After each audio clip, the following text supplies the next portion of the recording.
মা মুখে পানি নিয়েছেন, যেমনই দাঁড় হতে যাবে বাবা গো নসিবে কি ঘটে গেল, যে বাচ্চাটা গামছাতে বাঁধা ছিল গিরাটা কেমন ভাবে খুলে গেল, আর ওই কোলের বাচ্চা ভয়ঙ্কর নদীতে পড়ে গেল।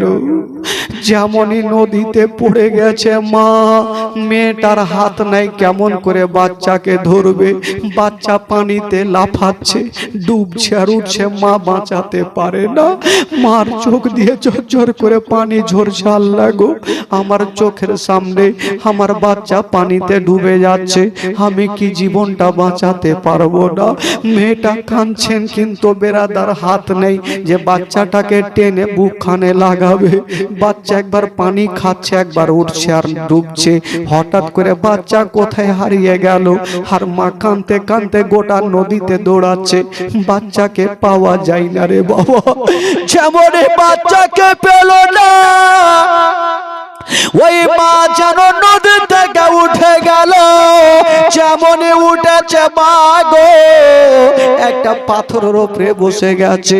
একবার যেন দেখছেন বাবা গো ওই এক নদীর দিকে, একবার দেখছেন বাবা যেন মায়ের কোলের দিকে, আর বলছেন আল্লাহ আমার কোলখানা ফাঁকা হয়ে গেল, আমার সিনাখানা ফাঁকা হয়ে গেল।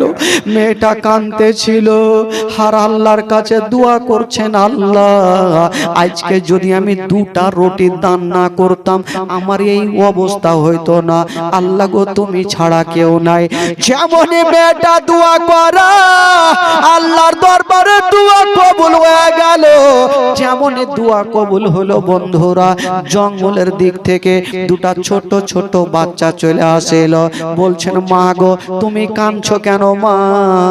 মেয়েটা বলছে বাবারে আমার কোলের বাচ্চা পানিতে পড়ে গেছে, তাই আমি কাঁদতেছি। ওই বাচ্চাগুলা বলছেন মা গো চিন্তা করো না, এখনই তোমার বাচ্চাকে আমরা তুলে দেব।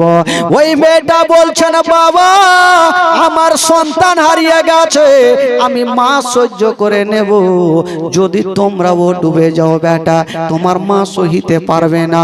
ওই বাচ্চা বাচ্চা ছেলেরা, একটা বাচ্চা ওই মেয়েটার কোনো কথা শুনলো না।